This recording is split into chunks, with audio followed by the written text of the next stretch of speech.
प्यारे बच्चों, हिंदी की कक्षा में आप सभी बच्चों का स्वागत है। आज हम एक कविता पढ़ने जा रहे हैं। अपनी इस कविता को शुरू करने से पहले मैं आप सभी बच्चों से निवेदन करती हूँ कि आप मेरे चैनल को ज़रूर सब्सक्राइब कीजिए, मेरे वीडियोस को लाइक और शेयर कीजिए, बेल आइकन को ज़रूर प्रेस कीजिए जिससे आपको मेरे वीडियोस की नोटिफिकेशन मिलते रहेंगे। आप सभी बच्चों का बहुत बहुत धन्यवाद अपने प्यार और सहयोग के लिए। तो आइए हम अपनी कविता शुरू करते हैं। बाल दिवस इस तरह मनाएं। इसके कवि हैं राजनारायण चौधरी जी।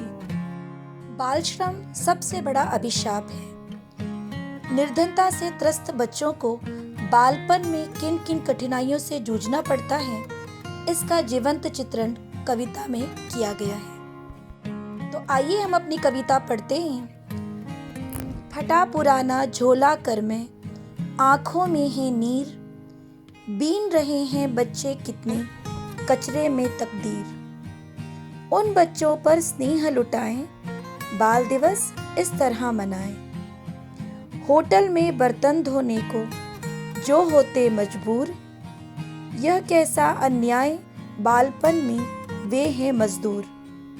चलकर उनको न्याय दिलाएं, बाल दिवस इस तरह मनाएं। भूखे प्यासे सो जाते जिन्हें न मिलता प्यार, जिनका अपना कहीं न कोई, ऐसे हैं लाचार। उनको अपनापन दिखाएं, बाल दिवस इस तरह मनाएं। जो पढ़ने के लिए तरसते जा पाते न स्कूल, झेला करते इसी उम्र में जो अभाव का शूल। चले हम सभी उन्हें पढ़ाएं, बाल दिवस इस तरह मनाएं। प्यारे बच्चों, बालपन में मजदूर बनना अन्याय है, इसलिए क्योंकि बचपन मजदूरी के लिए नहीं होता। यह उम्र तो खेलने खाने की होती है, पढ़ने की सीखने की होती है। एक बार बड़े होने पर तो सारी उम्र व्यक्ति काम ही करता है। फिर बालपन का समय बच्चों की तरह क्यों न बिताया जाए। कविता में कवि ने बाल दिवस इस प्रकार मनाने को कहा है जिससे हम बाल मजदूरी कर पाएं, बच्चों को न्याय दिलवाएं, उन पर प्यार लुटाएं। जो भूखे हों हम उन्हें भोजन दें, होटलों में बर्तन धोने का काम छुड़वा कर उन्हें पढ़ाएं। लाचार बच्चों की तकदीर बदल सकती है जब हम उन्हें अपनापन दिखाएं, उनके दुख दर्द दूर करें, उनके सुख दुख के साथी बनें, उन्हें पढ़ाएं लिखाएं, मजदूरी छुड़वाकर धन से उनकी सहायता करें। प्रस्तुत कविता में बाल मजदूरी की ओर हमारा ध्यान आकर्षित किया गया है।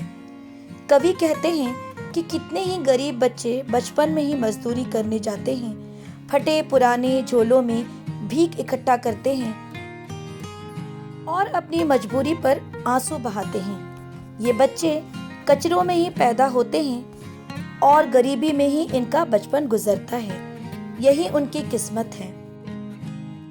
कवि यह कहना चाहते हैं कि गरीब बच्चे बचपन में पढ़ने के लिए तरस जाते हैं। उनके माता पिता के पास इतना धन नहीं होता कि अपने बच्चों को स्कूल भेज पाएं। छुटपन से ही उन्हें पैसा कमाने के लिए सड़कों पर छोड़ दिया जाता है। उनके पास हर प्रकार की कमी होती है, पैसों की, घर की, कपड़ों की, खाने की, यानी रोटी कपड़ा मकान की विकट पीड़ा को बचपन से ही सहते हैं। तो प्यारे बच्चों, ऐसे गरीब लाचार मजबूर बच्चों की हमें मदद करनी चाहिए।